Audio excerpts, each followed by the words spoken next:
Hey everyone, Tony here, JP Wisco, back with another video for you. And today I'm going to do two things.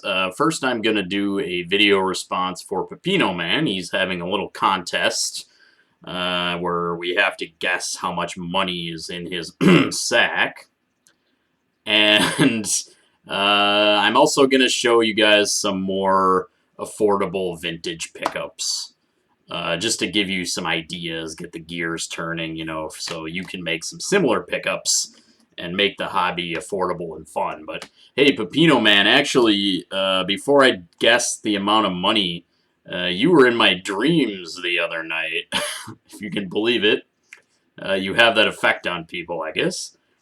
So I went to Target, and you were there and it was just really random and boring. Like the lady was like, "Sorry guys, there's no cards. Like the flippers got them or something." We were like, "Ah," and then this other Target lady came over and she was like, "Hey, you guys, I know where you can find some cards."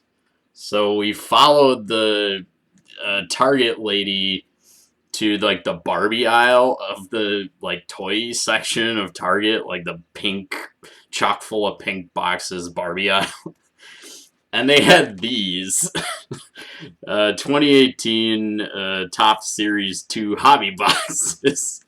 So we got these and we're like, oh man, this is better than a blaster. I don't know, man. That was pretty much the dream. So my guess is I'm gonna say that there's $120 in there. So $120. That's my guess. So now I'm gonna move on to these vintage pickups. So again, this is kind of like my last video, or my previous video where I talked about like getting vintage cards for the price of a blaster box, approximately a blaster or two. And so I'm going to do the same thing here. I'm going to show you some recent vintage pickups, and then I'm going to kind of give you like a rough figure of what I paid for them. And again, like this is not, I'm not like flexing about, well, none of these cards were particularly expensive, so it's not a flex, but like that's not the point.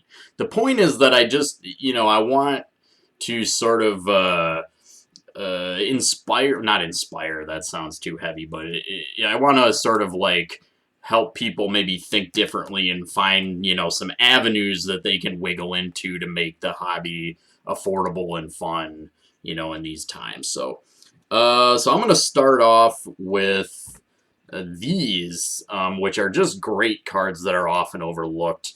These are the Kellogg's 3D Stars cards. So here's a Paul Molitor, and this is from 1981. And these are just great cards. As you can see, the background kind of moves around him.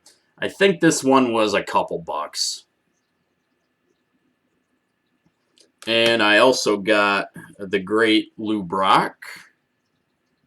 So check that out. And again, a couple few bucks. This one, I don't remember precisely. I think this is 76. And I also got the great Eddie Murray. Steady Eddie. So here's another great Kellogg's 3D card. Eddie Murray, really underrated player. I mean, he's not underrated, but he kind of is, He's a member of the 500 Home Run Club and the 3,000 Hits Club. Check out the back. They got a lot of information on these backs. It's pretty cool. So check out the Kellogg's cards from like the 70s, 80s. They're really, really affordable and full of great players, and they look really nice too. So how about a 1955 Topps of Monty Irvin? So here's another nice Monty Irvin pickup. I think I paid $15 for this card. So 55 Topps, classic set, Monty Irvin. He's a Hall of Famer. 15 bucks.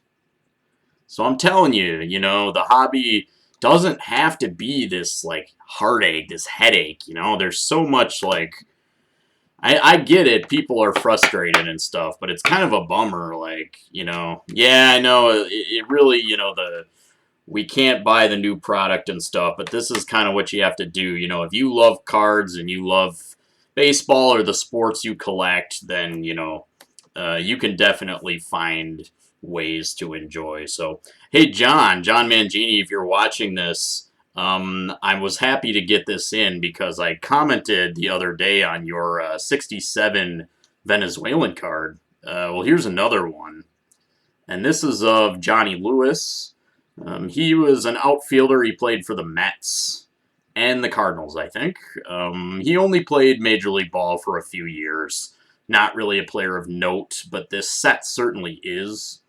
If you don't know anything about 67 Venezuela Tops, it's a really interesting set, and it's arguably better than the regular Tops issue because it had three basically like subsets within the whole set. So you had regular sort of star and veteran cards that basically just mimicked the 67 Tops. Except for the backs, which this issue is notable for having different backs instead of just being exactly the same. And they also had another subset of cards like this one from the Venezuelan Winter League. So these were players playing in that Venezuelan Winter League. And it really just, there are a bunch of great cards in there. Most of the players are not really too notable, but and then, of course, they have the retired greats subset with the blue backgrounds that highlight, you know, retired greats like Sandy Koufax, Lou Gehrig, I think. You know, just pretty much, you know, a lot of the big names. So, however, this set is actually, there is speculation that this set was not actually officially licensed. So the officially licensed Venezuela Tops, they generally went every other year. So they did like 66, 68, and so on and so on. But they also, 67 is kind of an outlier because it wasn't like, they didn't like leapfrog a year. So that's one thing. And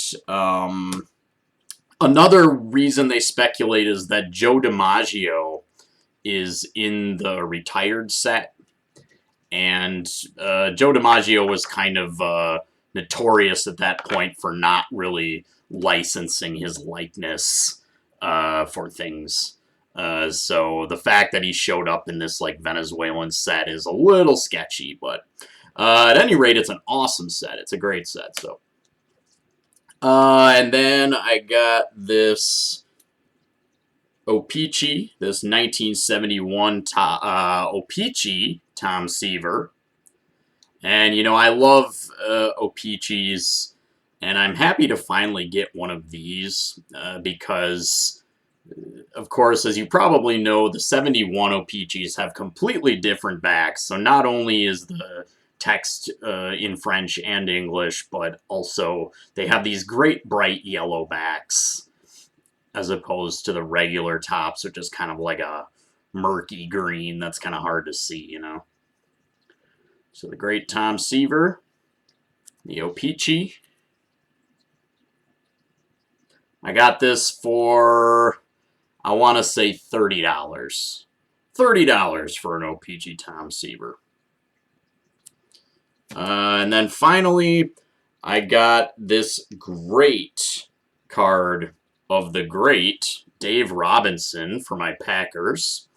Hall of Fame, three-time Pro Bowl, All-Pro linebacker who played primarily for the Packers. He's an all-time great Packer who I would say doesn't really get as much due as he deserves. And this is a GAI. This is like my first GAI slab. It's an 8.5. And I got this Hall of Famer, a vintage Hall of Famer, slabbed up. I kid you not, this card was $10. $10.